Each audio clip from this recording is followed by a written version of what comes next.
آپ نے دیکھا کہ مریم نواز شریف کا جو مقدمہ تھا اس میں ہائی کورٹ کا فیصلہ آیا اور مریم نواز جو ہیں انہیں حسب توقع اس فیصلے سے میں جو ہے وہ بری کر دیا گیا کیس میں. کیونکہ دیکھیے ہمارا جو سسٹم ہے جس کے اوپر پہلے دن سے ہی عمران خان بات کر رہے تھے، ہمارا سسٹم ایڈورسوریل ہے. ایڈورسوریل سسٹم میں کیا ہے، ایک وکیل آتا ہے وہ ایک مقدمے کے حقائق پیش کرتا ہے، دوسرا وکیل آتا ہے وہ اس کے خلاف دلائل دیتا ہے اور جج دونوں کے باتیں سن کے جواب دیتا ہے. یہاں پہ یہ جو رجیم چینج ہوئی اس کے نتیجے میں یہ پورا جسٹس سسٹم ہی گر گیا ہے اور تمام جو ملزمان ہیں وہ اپنے مخالف وکیل کے فیصلے کر رہے ہیں کہ مخالف وکیل ہمارا کون ہوگا. اس لیے آپ نے دیکھا ہے کہ جو یہ شہباز شریف جب وزیر اعظم انہوں نے حلف لیا، اس کے 2 دن کے اندر کیا ہوا کہ ایف آئی اے کا جو کیس ان کے خلاف چل رہا ہے 14 ارب روپے کی منی لانڈرنگ کا، اس کیس میں وکیل تبدیل ہوتا ہے اور ان کی مرضی کا ایف آئی اے کا وکیل جس نے ان کے خلاف دلائل دینے ہیں وہ بھی ان کی اپنی مرضی کا لگ جاتا ہے. سو اس وقت ہمارا جو جسٹس سسٹم ہے وہ مکمل کولیپس کر چکا ہے اور سپریم کورٹ میں ہم اس کیس کو لے کے گئے ہوئے ہیں. ابھی تک اس کی ہیئرنگز جو ہیں وہ چل رہی ہیں. جو نیب کیس میں امینڈمنٹس ہوئی ہیں، جس طرح سے پروسیکیوشن میں امینڈمنٹس ہوئی ہیں، اس کے بعد پریکٹیکلی تو پاکستان میں کسی جو بڑے ملزم ہے اس کو تو سزا دینا ممکن ہی نہیں رہا. تو اب دیکھتے ہیں سپریم کورٹ اس کو کیسے آگے لے کے جاتی ہے.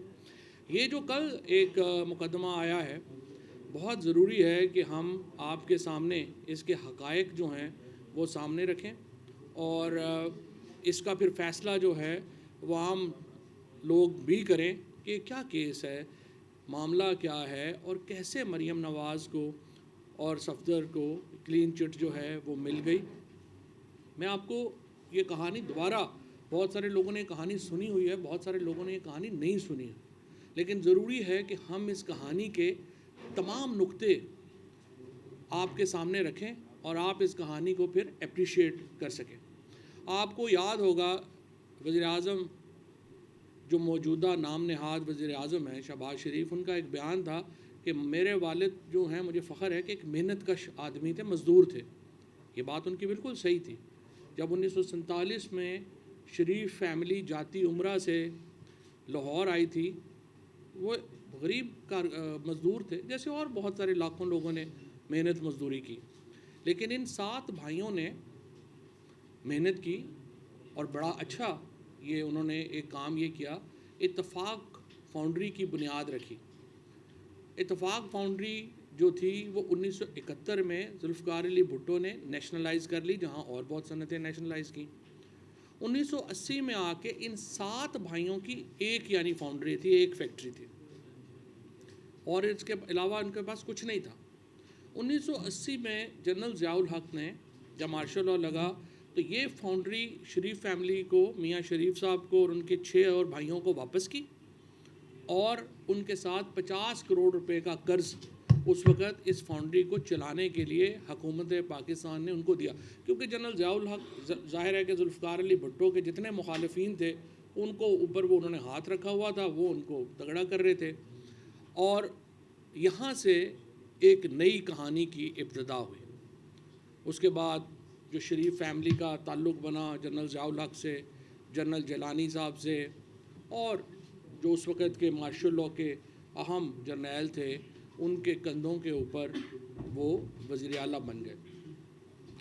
اس کے بعد 1985 سے لے کے 1988 تک، پھر 1990 میں وہ وزیر اعظم بن گئے اور پھر 1997 تک وہ 2 دفعہ وزیر اعظم رہے. اس دوران ان کی جو کمپنیز کی تعداد ہے صرف شریف فیملی کی، جہاں 7 بھائیوں کی ایک فیکٹری تھی، ان فیملی کی خالی جو شریف فیملی ہے ان کی کمپنیاں بڑھ کے 27 ہو گئی. تو یہ ایک تو اقتدار کے آنے کے بعد 27 گنا جو 10 سالوں میں ہوا وہ آپ کے سامنے ہے. لیکن اسی دوران ایک اور بڑا دلچسپ کھیل شروع ہوا. وہ کھیل یہ ہوا کہ 1990 میں جب نواز شریف وزیر اعظم بنے تو انہوں نے سب سے پہلے یہ کنسیو کیا کہ اسلام آباد اور لاہور کے درمیان ایک موٹر وے بننی چاہیے، جو بالکل صحیح بات تھی، موٹر وے بننی چاہیے تھی. لیکن یہ موٹر وے جو اسلام آباد اور لاہور میں بنی، یہ 23,686 ارب روپے کی موٹر وے تھی، جو اس وقت کا یعنی 1992 کا ایشیا کا سب سے مہنگا کانٹریکٹ تھا موٹر ویز کا، اور یہ اس دور میں 23,686 ارب روپے کا یہ پروجیکٹ تھا جو اس وقت جو ہے وہ بنا۔ اسی دوران یہ چہمگوئیاں شروع ہوئیں، گفتگو شروع ہوئی کہ اچانک شریف فیملی جو ہے وہ لندن میں ان کا پیسہ جو ہے وہ جا رہا ہے۔ چنانچہ اسی دوران نواز شریف کی حکومت چلی گئی اور پیپلز پارٹی کی حکومت آ گئی، اور ایک بہت کیپیبل آفیسر جن کے ساتھ سیاسی اختلاف تو اپنی جگہ ہو سکتے ہیں، but a very capable officer in his own جو ہے وہ رینک، رحمان ملک صاحب جو ہیں، انہوں نے اس کی تحقیقات شروع کی، اور یہ تحقیقات حدیبیہ تحقیقات کے نام سے مشہور ہوئی۔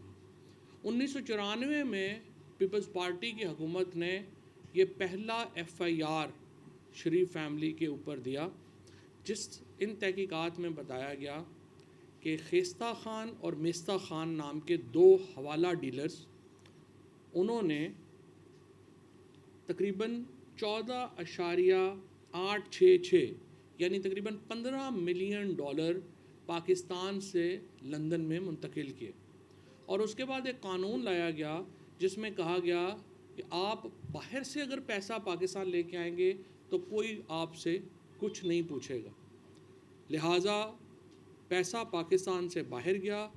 اس کے 2 حصے ہوئے، ایک حصے سے پاکلینڈ میں پراپرٹیز خریدی گئیں، اور دوسرا حصہ جو ہے وہ پاکستان واپس آیا، جو تقریباً 43 جو ڈفرینٹ ممبرز ہیں شریف فیملی کے، ان کے ملازم بھی اس میں شامل ہیں، ان کے لوگ بھی شامل ہیں، ان کے نام کے اوپر وہ پیسہ پاکستان بھی واپس آیا۔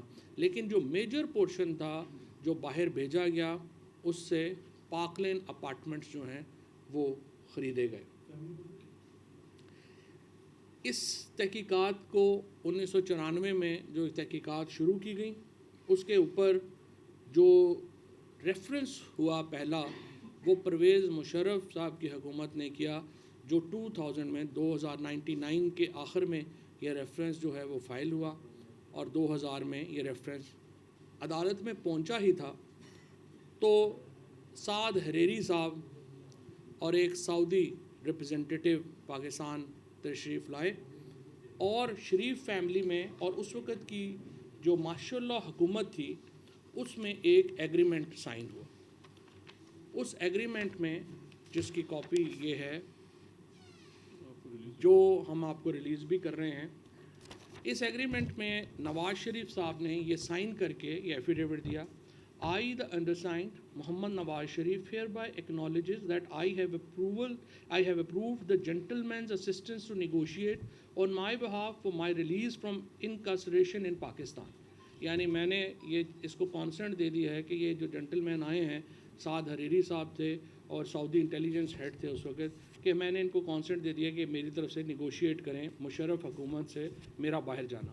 I, the undersigned, further acknowledge that I am thoroughly satisfied with the course and results of the negotiations on my behalf, that I have been kept fully advised for the negotiations, that I have been in full agreement with each step in the negotiations, and that I fully agree and accept the result.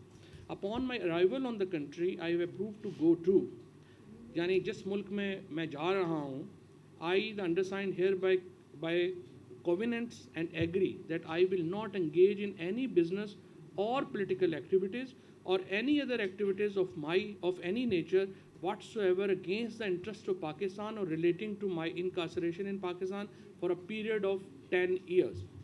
10 سال تک میں یہ وعدہ کرتا ہوں کہ کسی طور پر بھی کسی ایسی ایکٹیویٹی میں حصہ نہیں لوں گا جو پاکستان کی سیاست کو افیکٹ کرے یا پاکستان کی سیاست میں اس کی مداخلت ہو۔ Further, I understand agree to stay out of Pakistan for 10 years, where my residence will be the country I approve. میں نے اس کے ساتھ میں 10 سال اس ملک میں رہوں گا جو کہ پروو کیا گیا ہے۔ I undersigned further agree that I will not disclose to any party, either the gentleman or the country involved, in my release from Pakistan and relocation to in the approved location except with the prior written consent. Also, I, the undersigned, hereby specifically release all parties involved from any claim of any nature whatsoever I may have or may have had relating to the gentleman negotiations on my behalf, and my release from Pakistan and relocation to the country approved by myself.